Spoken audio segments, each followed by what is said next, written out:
This video is for Ryuk. Ryuk is a tier 4 Patreon member, which means once per month they can pick any song they want that go up in the YouTube channel. It's finally happening. Kevin Pankin, Dawn of the Deep Soul, Made in Abyss. I'm excited. Let's go.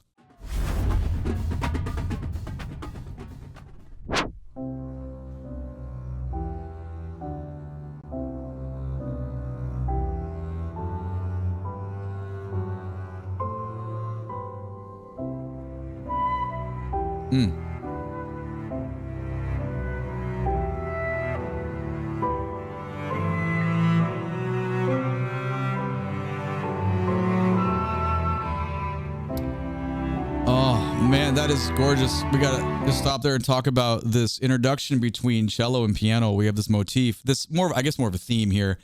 For me, it's the way it's almost like an illusion of more harmony than it's actually there. We have two voices, we have piano and cello, but then obviously more stuff comes in. But it's just the writing is so good. I have to go back. I can't go on yet. We just need to.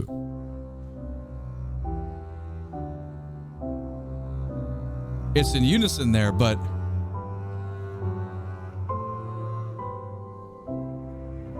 Here we go with the introduction of flute, whatever woodwind this is, and then augmentation there of what the other cellos are playing. That is just simply gorgeous writing.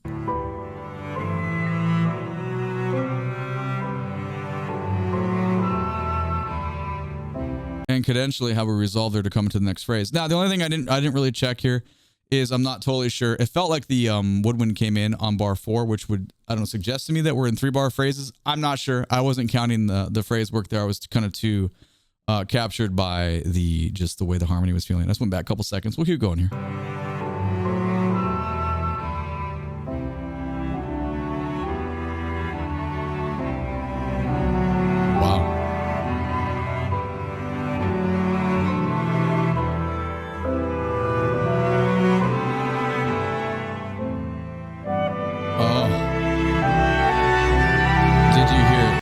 I'm so sorry to stop in the middle of this development of the theme, but the use of dynamics, I'm going back 10 seconds. Listen to our upper, what sounds like clarinets. Listen to the way they just stop. We pull, and then we go back in. That is just outstanding writing.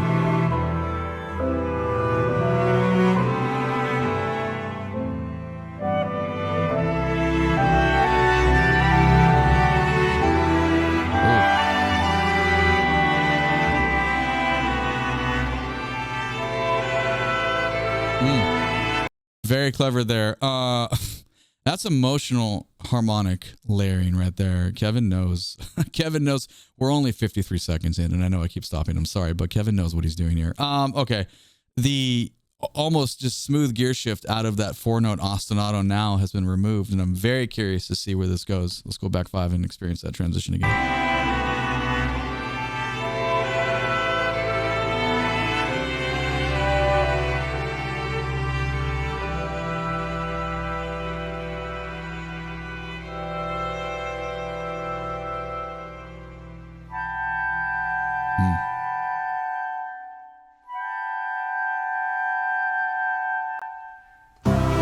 What things are only dissonant within a certain context, right? We have notes that jam against each other, and sometimes they sound funky, sometimes they sound out, and sometimes they sound just appropriate like that. That was wonderful. Now I will say, once the our constant movement of this speed of our theme that kept happening got pulled away, it still was present. At least to me, it just felt like it was represented in different ways. So that was pretty cool.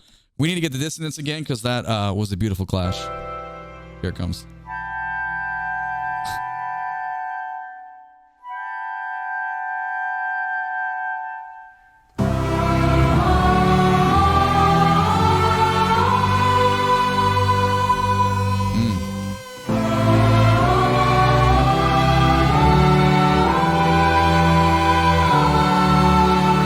No, that's different. 1, 2, 3, 4, 5, and then ba-da-da-da-da-dee. Very, very different feel than before. Also, the introduction of whatever digital little fuzzy instrument underneath that is very, very nice. Back 10. Listen to like the lowest layer underneath. It's really cool.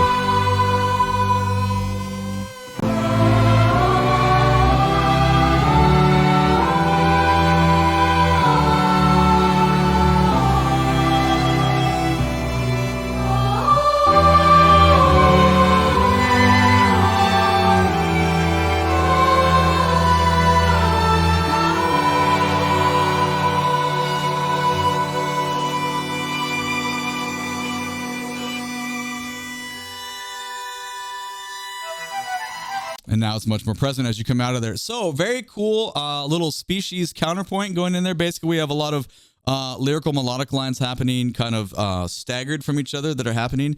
Gorgeous writing. We obviously, we have to go back and check it out again. 5, 10, 15, 20. Now, you know, we don't need to get to, we're not going to get into counterpoint in these kind of videos because that's not what this audience is about. Just know that there's some really great lines that, think of it, I think we use a lot of food analogies here. It's like spaghetti. You put it on top of each other, and if it's wet spaghetti, that is, and it's just going to like fall over and kind of like encompass each other. That's kind of like what some of these melodies are doing. They're just staggered enough that your ear is going to hear multiple things at the same time. They're all diatonically correct, which means like it's within the key that we're listening to, and it's a lot to absorb. Okay, so sorry with the food analogy, but it is what it is. But we went back. Let's check it out.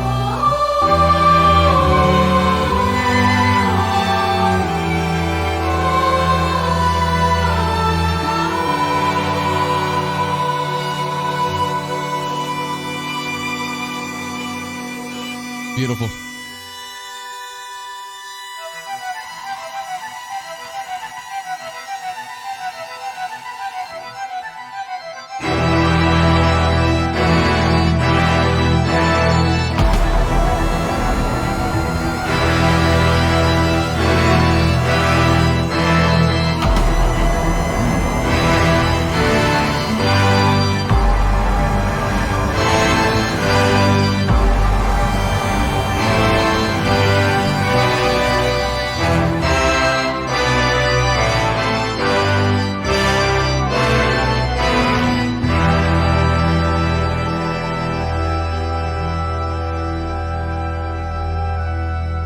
What a statement that was. It's very like big cathedral or church organ sounding, just dominance, right?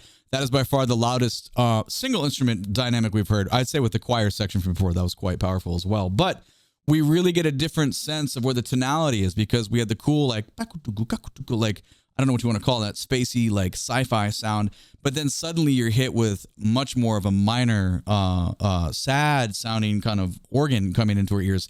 Have to go back, obviously. Gotta appreciate it. It is a requirement. It's obligatory at this point. Let's check it out again.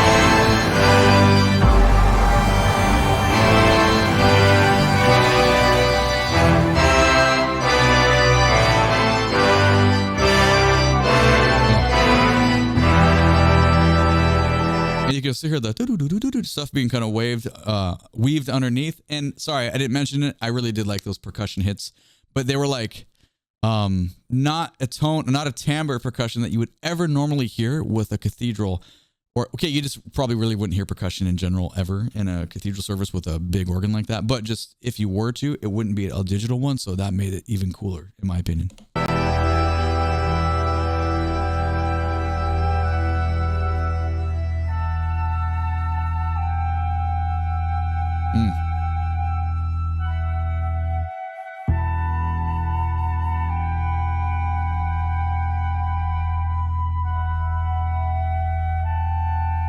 Oh, that's gorgeous. Very similar use of dissonance. Remember, context for dissonance is everything. Two notes that clash in one setting might not clash in a different setting. And now, you might think like, oh, that really like, what's a word we could use for when we're describing notes that clash? Maybe to you it sounds it makes you want to like cringe a little bit. I don't mean like cringe like internet definition of cringe, but cringe like, whoa, those notes are really close. They are really close, but they provide a very, very different listening experience. So what's cool here is we're kind of like, it's kind of a shout out to what already happened with what sounded like a clarinet, but now it's much more of a flute sound. So we have still woodwind representation, but you're getting it in a different style, a different section of woodwind. So it's still some development there. So it's some forward progress. It's very, very, very cool to me. Back 5.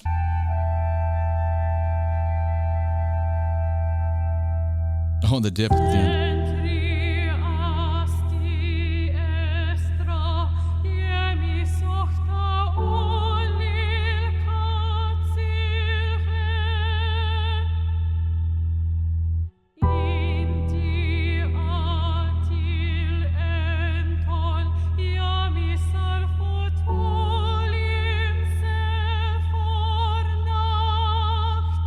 What an interesting transition that was. So now we go from still a minor tonality. We're still thinking in a sad kind of key set here, But instead of a gargantuan cathedral organ, now we've transferred to some drone sounding electric bass, but more sci-fi piano, and very, very a lot of our clear diction in the voice, a lot of clear articulations, similar to the cathedral sound, but not the same, but similar. This is outstanding.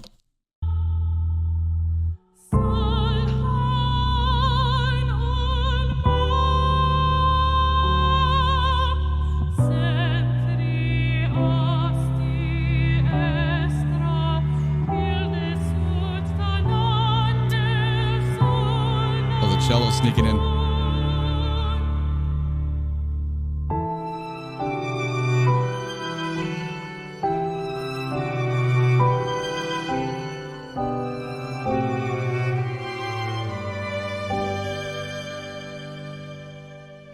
I feel like Kevin, sorry, excuse me. I feel like Kevin is a master of writing very, very, what's the word?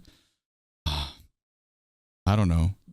Simple yet emotional melodic lines and high voices coming out of phrases that are like impactful. We leave the voice and suddenly we have high strings and piano kind of giving us a taste of what we heard earlier, but yet it's still different. I don't know.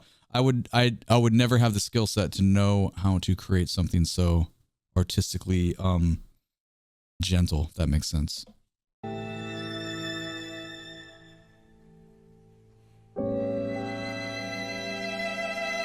Wow.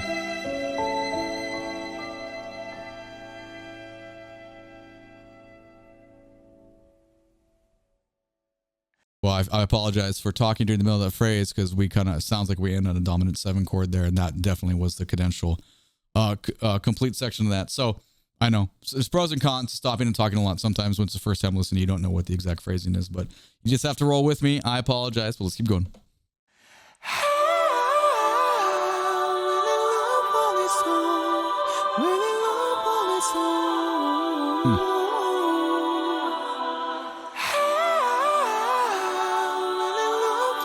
Banana. That is a cool little descending pattern there. That sounds really great over the harmonies now that are strictly voices. I need to hear that little. I'm going back 10. That's pretty cool. I'm not a vocalist by any means, but I always appreciate when someone can do cool stuff like this.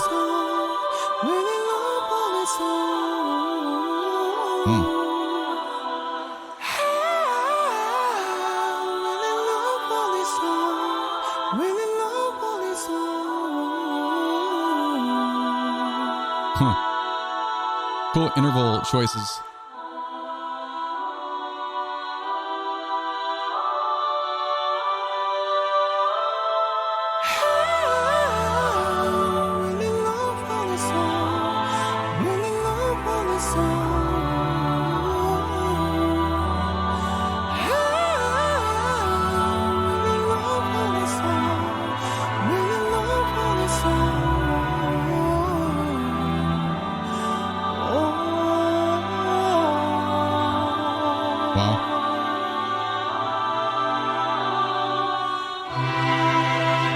So, God, dude, this is so pretty.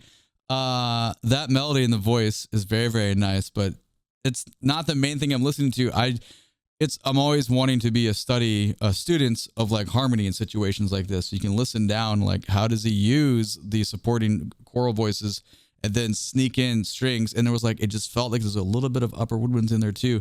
Like, how do you do that? You have to be very, your competency level of understanding of melody and harmonies to be very good. So it's really cool experience. I went back 5.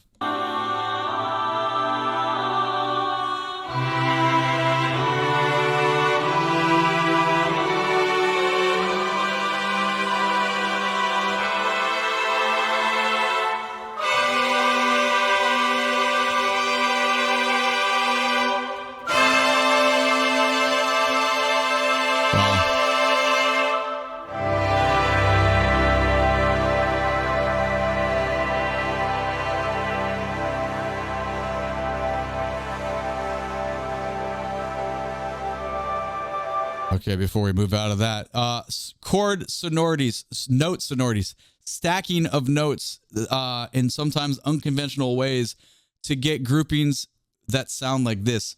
This is one of the few ones where I'd want to see the score. I'm like, I want to read along and see so I could like actually try to hear, because I don't have the ear. I went to school with like gifted people. They could be like, you could like play them any chord you want, and they'd be like, oh yeah, cool. This and that. All these extensions. I don't have that. I need to see it on the page. I'm like, okay, I can use, like theory to identify what's going on, but I love to see that kind of stuff. That was an amazing thing to listen to. 5, 10, 15, 20, 25. We're gonna go back. Make sure you're putting your ear on how these chords stack, and they exist. Then we add other voices. They exist. And we have a third and final. I think it was 3, but we went back 25. I think that's enough. It might be.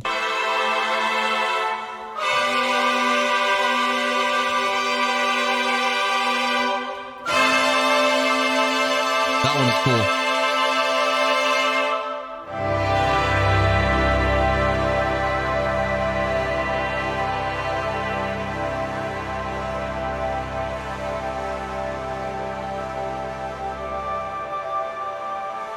Seamless.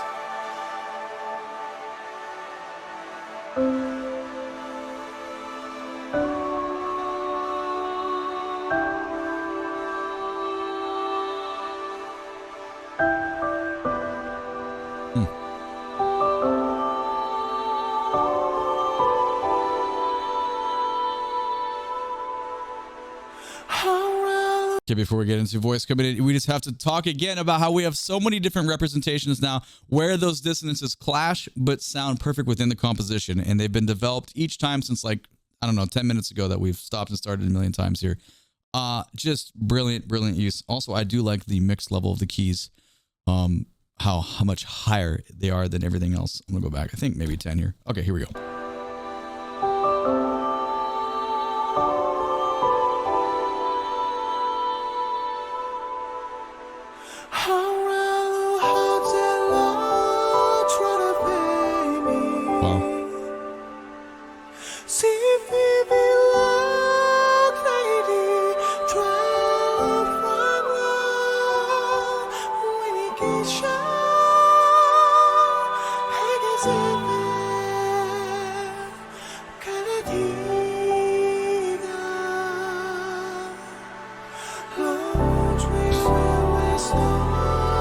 Whoa, man, this is like getting me in the feels, dude. Okay. Can you imagine taking like a harmony course, composition course with Kevin? That would be amazing. Okay. It's cool to listen to the main voice. I'm not really doing that. I'm trying to listen down of what's going on and how seamless everything is. We use the food analogies, right? Another analogy I like to talk about with students is like water over rocks. When things are legato and smooth and just connected, this is like stream water just connecting. And I feel like in this piece, we have so many times where a phrase will approach the cadential moment where we go into the next, but it's just stretched. It's so smooth. It's the water just moving so creatively over the rocks there that just, I'm not trying to be sappy and like weird. It's just, I don't know. It's just, for me, it works because that's what it feels like. Just very, very, very impressive.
Oh man, these headphones are real nice. I'll tell you that much. That was probably one of the better experiences I've had on a transition from 3D surround vocal voice sound with very, very different timbres, styles of sound, and the, I don't know, dissolve of dynamic there and ending in that chord is beautiful. Oh, that's the end, man. I didn't want that to stop. This is probably one of the better pieces of music I've done on the in 11 months of this channel existing. This is up there. That was amazing. Who cares what I think? What do you think? Let me know in the comments below. My name is DrumRollTony. Catch me when I'm live on Twitch. All the links to my social media is down in the video description below. Ryuk, great Patreon request. That was amazing. Thank you so much. YouTube thinks you should watch this video next. Thank you so much for watching this. Please and thank you. Click the like button, subscribe to the channel, so you can catch the next one. Take it easy. Bye-bye.